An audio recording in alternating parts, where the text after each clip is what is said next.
দর্শকের বিষয়ে বিস্তারিত জানবো। লেবানন থেকে আমাদের সাথে যুক্ত হচ্ছেন প্রবাসী সাংবাদিক সুব্রত সাহা। সুব্রত, দক্ষিণ লেবাননে ইসরায়েলি হামলা আরও জোরদার হয়েছে, সেখানে আসলে বাংলাদেশিদের সংখ্যাটা কেমন, নতুন করে কোনো হতাহতের খবর আছে কিনা জানাবেন।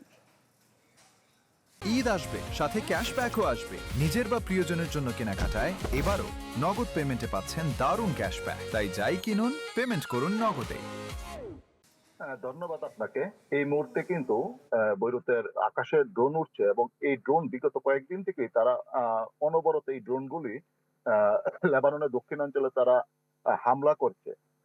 গতকাল বৃহস্পতিবার সকালে এই ইসরায়েলি ড্রোন হামলায় দুই শিশু সহ 4 জন বাংলাদেশি আহত হয়েছে এবং তারা বর্তমানে দক্ষিণাঞ্চলে একটি হাসপাতালে আছে এবং বৈরুত দূতাবাস এই তথ্যটি নিশ্চিত করেছে। তবে খুব শীঘ্রই তাদেরকে সাইদা জেলার একটি হাসপাতালে স্থানান্তর করা হবে বলে এমনটা জানিয়েছে বাংলাদেশ দূতাবাস।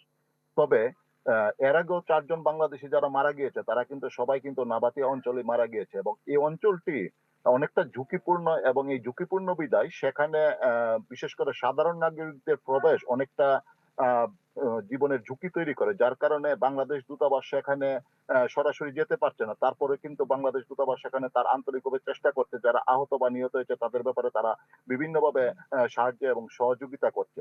তবে লেবাননের দক্ষিণাঞ্চল যতটা বিপজ্জনক, লেবাননের উত্তরাঞ্চল কিন্তু ততটাই স্বাভাবিক জীবনযাপন করছে প্রবাসী বাংলাদেশি সহ স্থানীয় বাসিন্দারা।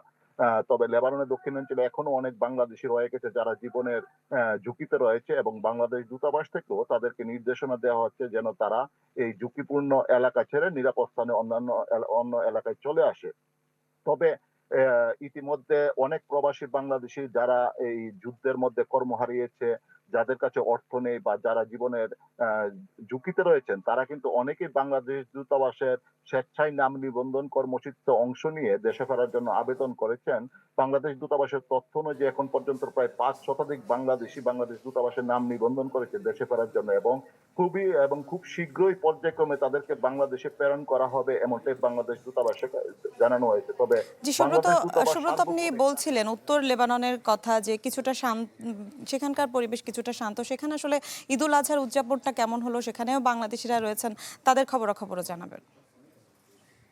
লেবাননের উত্তরাঞ্চলে প্রবাসী বাংলাদেশিরা মোটামুটি স্বাভাবিকভাবেই তারা ঈদ উদযাপন করেছে। বিশেষ করে বাংলাদেশিদের আয়োজনে উত্তরাঞ্চলের বিভিন্ন এলাকায় ছোট বড় ঈদের জামাত আয়োজন করা হয়েছে এবং সেখানে বাংলাদেশিরা তারা ঈদের নামাজ আদায় করে। পাশাপাশি বাংলাদেশিরা দেখা যাচ্ছে যে নামাজ শেষে তারা বিভিন্ন জায়গায় বা অনেক বাংলাদেশি মিলে সেখানে পশু কুরবানিও দিয়েছে। তবে উত্তরাঞ্চলের জীবনযাত্রায় অনেকটা স্বাভাবিক, এখন পর্যন্ত স্বাভাবিক রয়েছে এবং সেখানে প্রবাসী বাংলাদেশিরাও যারা এই উত্তরাঞ্চলে বাস করে তারা অনেকটা বিশেষ করে দক্ষিণাঞ্চলের বাংলাদেশের চেয়ে অনেকটা কম আতঙ্কে রয়েছে এবং তারা মোটামুটি ঈদ উদযাপন করে। পাশাপাশি ঈদের দিন যে বিভিন্ন পর্যটন স্পটগুলি রয়েছে সেখানেও কিন্তু প্রচুর বাংলাদেশিদের ঢল নামে এবং তারা তাদেরকে আনন্দ উল্লাস করতে দেখা গিয়েছে।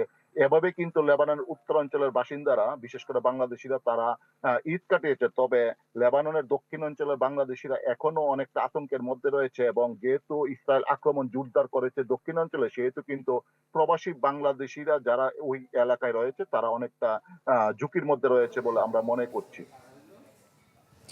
জি ধন্যবাদ আপনাকে আমাদের সাথে